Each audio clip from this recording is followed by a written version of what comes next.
work involves a lot of establishing human-centered approaches within organizations. This is the reason why we're talking about the value of communicating human centricity. Who of you knows this canvas? It's the value proposition canvas. It's quite common to be used in a product discovery.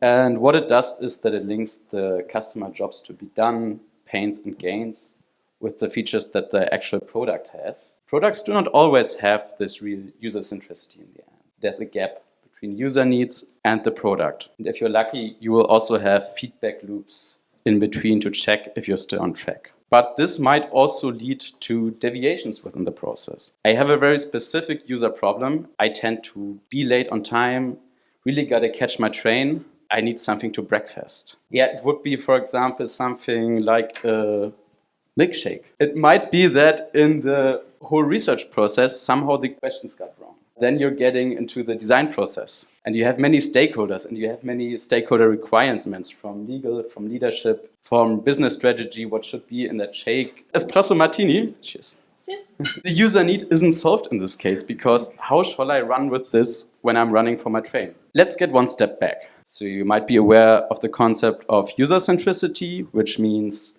addressing the needs of a product user. There's also the concept of human centricity, which gives a more holistic definition, focusing more on the human traits such as behavior of the user, but is also with a moral component of not harming any human user with it. Who does this work are user experience designers. So design a specific digital touchpoint with the user. There are also customer experience specialists, and they focus on the holistic experience of a customer across all company-related touchpoints. Why do you want to even be user-centered as an organization?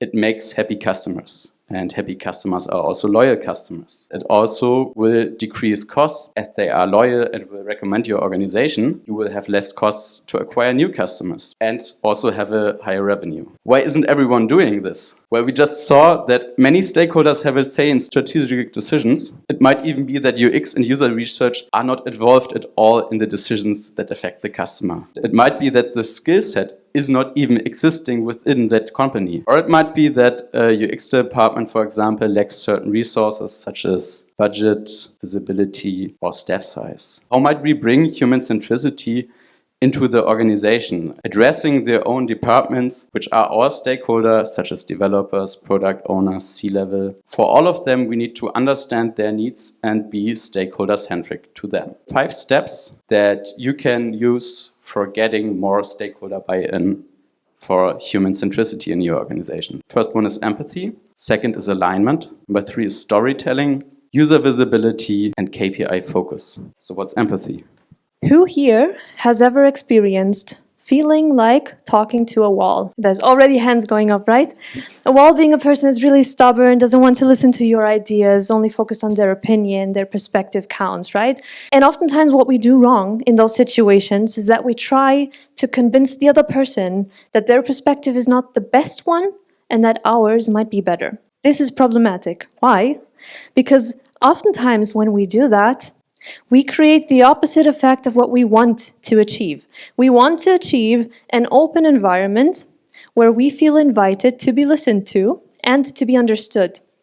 When trying to convince someone of our ideas, we create the opposite effect.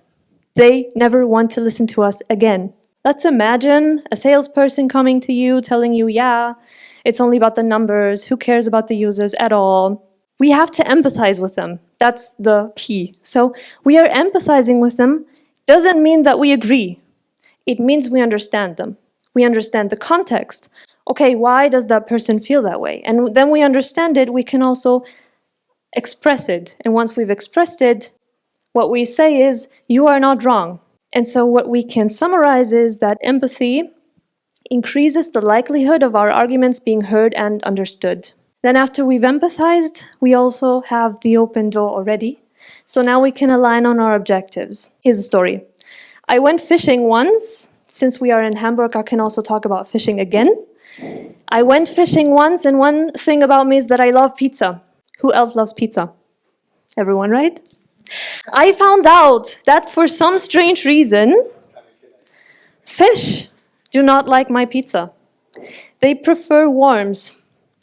I don't agree. I hate worms, would never eat them. But see, I never offered them my pizza. Why would I? Duh.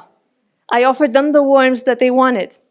And so I think that in our conversations, we should also take advantage of this method. We should talk more about what the other person needs instead of only talking about ourselves. In fact, we should also listen more than we speak. I was once in a situation where a salesman came to me and he told me, yeah, you're a design thinker. You only fulfill wishes of a user. You ignore the business perspective. You are dangerous. You should be vanished from the planet. You are ugly, right? Okay, it was not that dramatic, but it felt that way to me in that moment because it was a few years back. I empathized with him. I understood where he was coming from. I understood why he said that. And I saw that we only had one common thing. We had one same goal, right? We wanted to make the company more successful. One lesson that you can learn, if there's one thing that you can take away from today, we always have something in common with the people we talk to. There's always one thing that we can find. In this case, it was the goal. So we had the same goal. We had different approaches. What else can we do now? Building a bridge between the user and the business. In this case, between him and I, was the conversation in my case. And then afterwards, what you can do is storytelling. Everyone loves stories. So why not talk about some really dramatic stories and go to that person and go, I don't want for our company to die like BlackBerry. Who in this room has a BlackBerry? That's really good, because otherwise my joke afterwards will not turn out well. BlackBerry once was a really, really famous company. Everyone loved BlackBerry. It's the smartphones with the keyboards on it. Nowadays, not so known anymore. We will get back into this later. Back then, businessmen wanted to have a BlackBerry so bad. There were celebrities promoting for the product. Everyone loved it. Suddenly, they disappeared from the market. Why? You can guess that in 2007, Apple came around announcing their iPhone. And so that suddenly was a smartphone without a keyboard, actually, just with a touch screen, and everyone suddenly wanted to have an Apple. BlackBerry, they did not believe in the success of Apple, and that's why they were sticking to the keyboard option. They were still designing the product the same way they always did, because it always worked. And then they found out that users wanted something else. Then they tried to adapt to the new way of thinking. They tried the smartphone way without the keyboard. Forget about it. It was already too late. So what happened afterwards is, who here has an iPhone? BlackBerry went down. They're not producing any smartphones anymore, at least right now.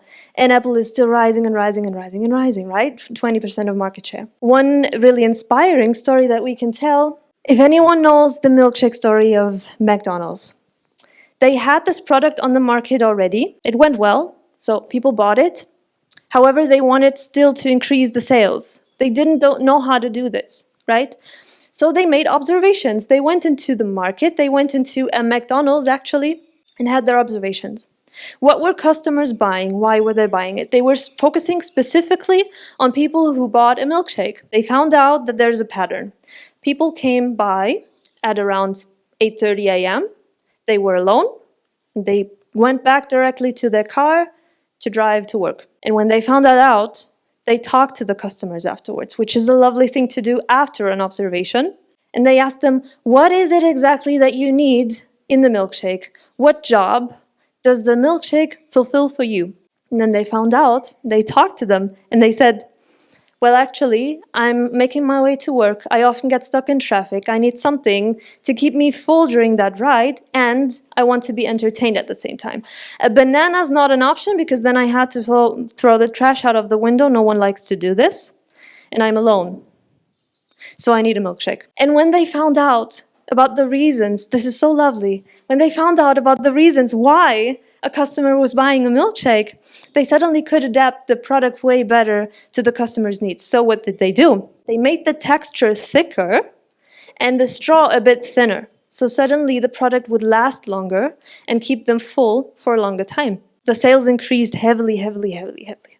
And still today, I bought one. See, it works. So that's a nice story that you can tell. Now, after you told that story, your stakeholders know that user feedback is somehow of importance. But what they don't know yet is what this user feedback actually is. So we need to make that feedback visible. We can do this by involving our stakeholders within user testing. Invite them as an observer. If they can't make it, then make sure it's part of the documentation. Journey mapping has proven a very powerful tool actually to make users empathize and follow along the journey that the users take. If you're outside of the development process, you can get even more creative, do customer panels, invite the stakeholders, invite your users, that they can actually discover what context and what needs the users bring to that. And when doing that, make sure that you actually measure those improvements. You can, for example, measure the completion rate of a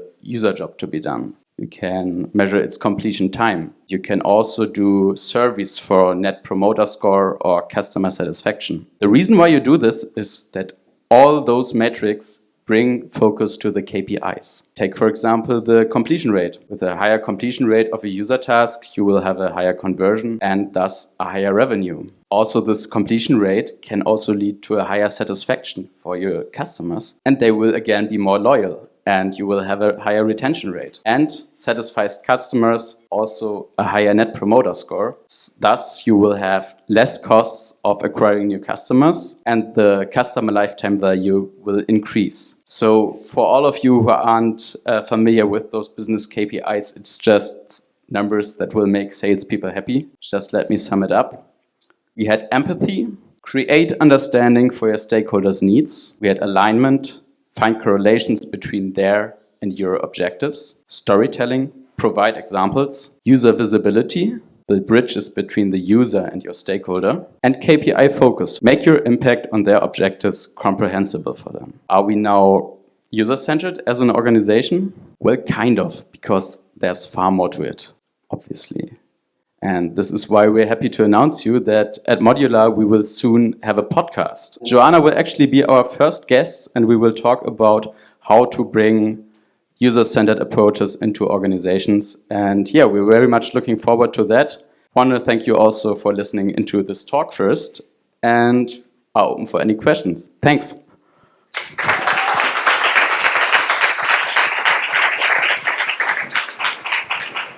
Please welcome to the stage Philip Good.